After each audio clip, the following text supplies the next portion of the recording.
வணக்கம். இது நம்ம கிச்சன். நம்ம கிச்சனில் நம்ம இன்றைக்கி என்ன பண்ண போகிறோம்னா ஈவினிங் ஸ்நாக்ஸாக பஜ்ஜி போட போகிறோம். பஜ்ஜிக்கு வந்து குடமிளகா, இந்த பஜ்ஜி மிளகாயை இந்தமாரி ஸ்டப்பிங் பஜ்ஜி கிடையாது, இந்தமாரி ரெண்டு ரெண்டாக நறுக்கி வச்சுக்கணும். அப்புறம் வெங்காயத்தில் குணுக்கு போட போகிறோம். இது ரெண்டும் இன்றைக்கி போட போகிறோம். நம்ம இதை நறுக்கி ரெடி பண்ணி வச்சுட்டாச்சு. இப்போ மாவு எடுத்துக்கணும். நான் மாவு வந்து கப் அளவெல்லாம் வராது, எனக்கு கையளவு தான் வரும். நான் அதனால் கைனாலேயே சொல்கிறேன். கடலை மாவு எடுத்துக்கணும். 2 3 4 5 கடலை மாவு நல்ல தாராளமாக எடுத்து போட்டுக்கோங்க.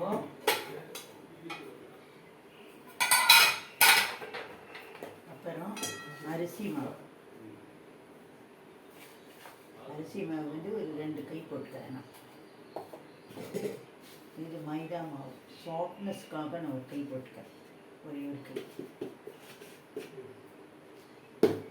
அதுக்கப்புறம் இது வந்து நம்ம ஆற்றுலேயே அரைச்சது, தனியாக மிளகா வத்தல் வாங்கி காஷ்மீரி சில்லியும் ஈக்குவல் போர்ஷனில் அரைச்சி நான் வச்சுருக்கேன். இது நம்ம வேணுங்கிற அளவுக்கு நம்ம போட்டுக்கலாம்.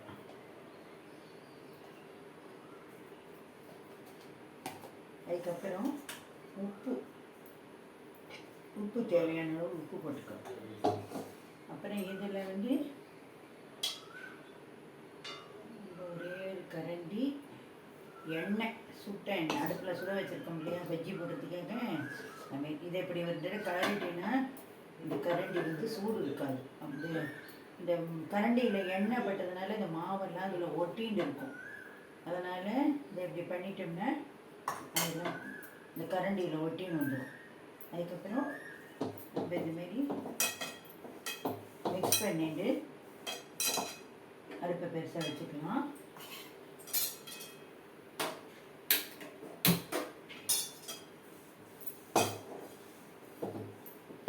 இப்போது தேவையான ஜாத்தை விட்டு நம்ம பஜ்ஜி மாவு கரைக்க போகிறோம்.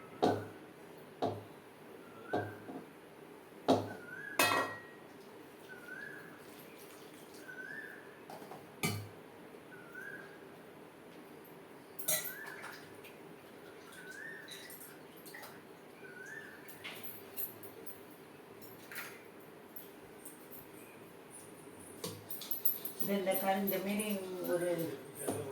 ஒரு கரண்டி இருந்ததுன்னா இதேமாரி காய்ச்சிருந்ததுன்னா உங்களுக்கு கட்டி முட்டி இல்லாமல் ஈஸியாக வந்துடும்.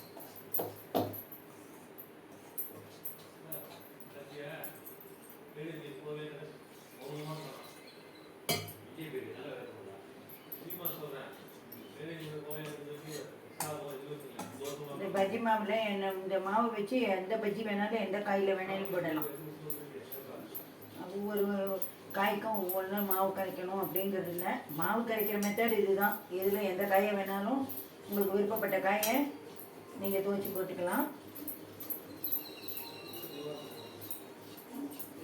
மாவு தண்ணியை கரைச்சிட்டேன்னா எண்ணெயை பிடிச்சிடும்.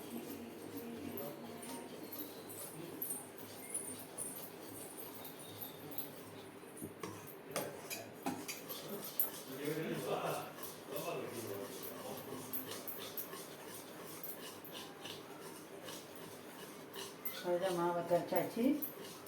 எண்ணெய் காய்ஞ்சிடுச்சு. இந்த இப்படி வரணும். ரன்னிங் கன்சல் இன்னும் ரொம்ப இந்த தோசை மாவு பதத்துக்கு இட்லி மாவு பதத்துக்கும் மீடியம் ஃப்ளேமில் வரணும். இந்த இப்படி வரணும். ரொம்ப நீக்கம் வந்தால் எண்ணெய் குறைச்சிடும். இந்த அளவுக்கு இருந்தால் போதும். பஜ்ஜி மிளகாய் இதில் மாவில் போட்டுட்டு இந்தமாரி மொக்கி இதில் போடணும். இது வந்து ஸ்டப்பிங் பஜ்ஜி கிடையாது, வெறும் பஜ்ஜி மிளகாயிலே பஜ்ஜி மாவை மிக்ஸ் பண்ணி போடுற பஜ்ஜி தான் இது.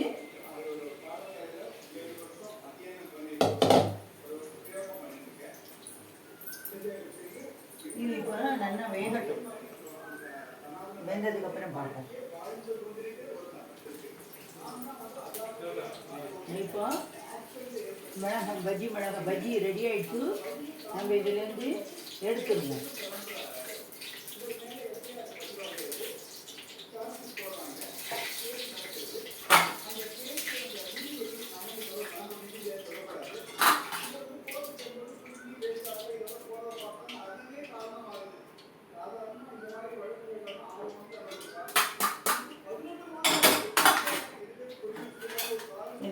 எடுத்துட்டோம் நம்ம.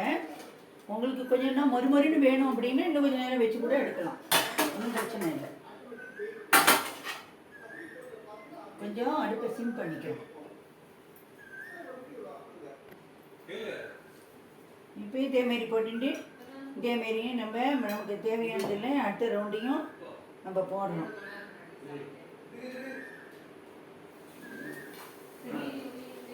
இட்பை சட்டி நல்லா பெருசாக இருந்ததுன்னா நான் இன்னும் கூட கொஞ்சம் எண்ணெயை வச்சு இது பண்ணலாம்.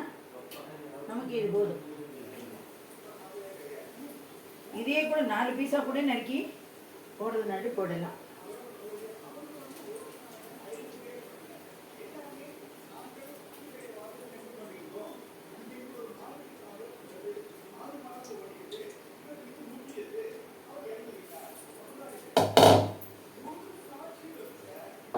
இப்போ இது வெந்துன்னு இருக்கு, வேகட்டும். வெந்ததுக்கு அப்புறம் எடுப்போம். இப்போ இது வெந்துடுத்து நம்ம இதை எடுத்துருவோம். அடுப்பை சிம்மில் ஆக்கிக்கலாம்.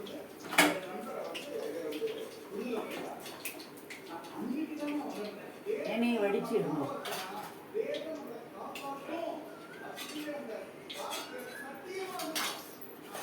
இதேமாரி எடுத்துட்டு இது பண்ணுங்க. அடுத்து நம்ம வெங்காயம் குணுக்கு போடலாம் அடுத்த ரவுண்டு. இப்போ இந்த வெங்காயத்தில் நான் பெருசு பெருசாக தான் நறுக்கியிருக்கேன், இந்த டீ கடையில் நறுக்கிற மாரி. இப்போ நம்ம டீ கடை பக்கோடா மாரி இப்படிப்பட்டா டீ கடை பக்கோடா. இப்போ ஃபஸ்ட்டு நம்ம டீ கடையில் போட்டு பக்கோடா மாரி போட்டுருவோம்.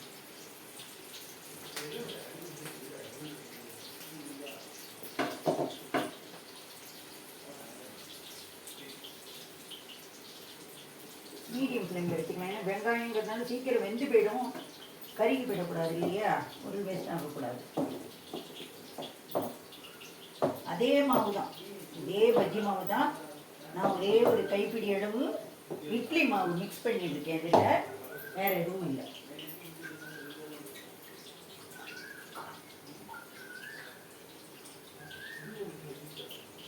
இப்போ இது வெங்காயம் இது வெந்துருக்கு.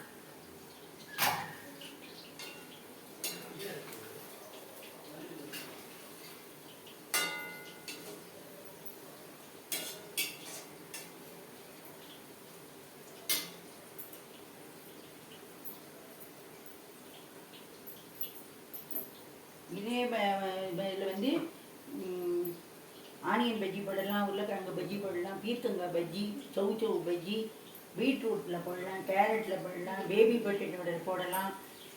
வாழைக்காய் ஃபேமஸ், அது எல்லாருக்குமே தெரியும். அதேமாரி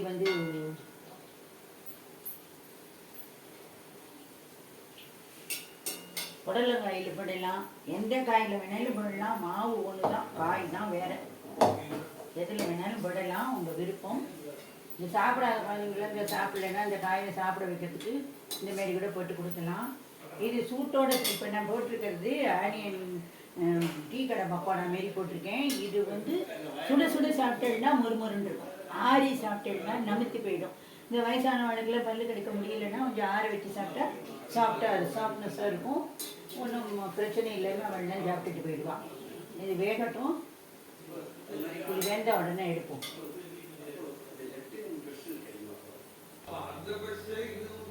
இப்போ ஆனியன் டீ கடை பக்கோடா ரெடியாக எடுத்து இது நம்ம எடுத்துக்குவோம். அடுப்பை சிம்மா ஆக்கிடுவோம்.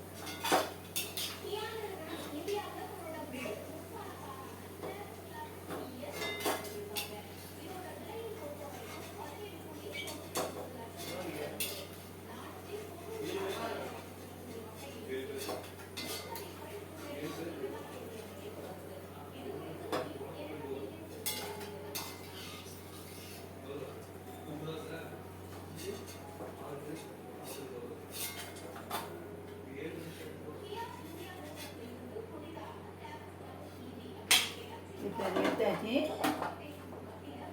வெயிட் பண்ணலாம்.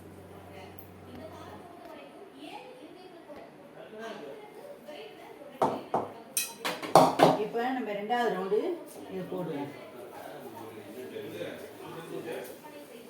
இதுமாரி போட்டுடலாம். நல்லா உங்களுக்கு சாஃப்ட்னஸாக வேணும்னாலும் எடுத்துக்கலாம், இல்லை கரகர மறுமருன்னு வேணும்னாலும் எடுத்துக்கலாம். எல்லாம் உங்களுக்கு சௌரியம் தான்.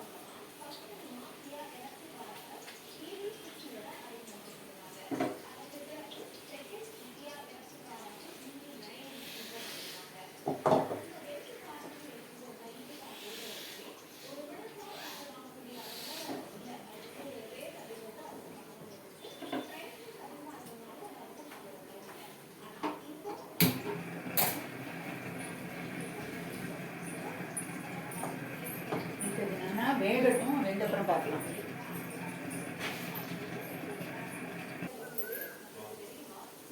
இந்த ஏடு வந்து நம்ம நல்லா இந்த கரகரம் ஒரு முறைன்னு அந்த மாதிரி எடுக்க போகிறோம். அடுக்க சின்னதாக்கினா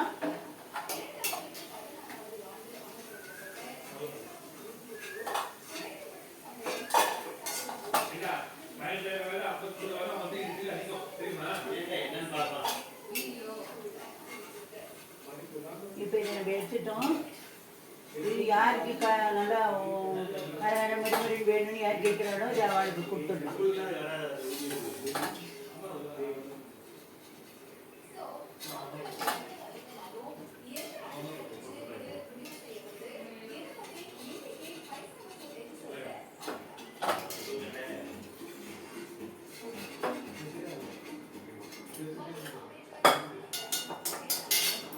ரெண்டுமாரி இப்படி கரகரன்னு சவுண்டு வர மாரி எடுங்க.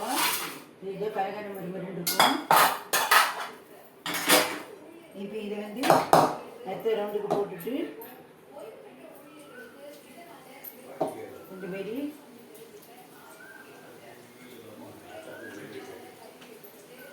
போடலாம்.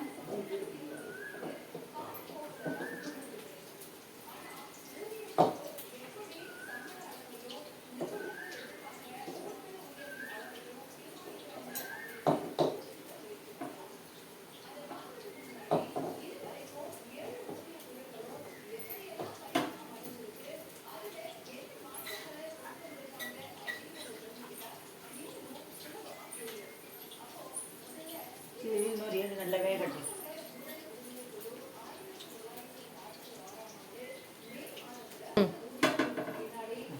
நீங்கள் இதேமாரி செஞ்சு போயிருங்க.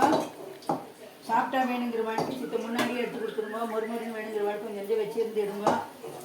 நல்லா ஜோராக வர இதே மெஷர்மெண்ட்டில் ரொம்ப ஜம்முன்னு இருக்கும்.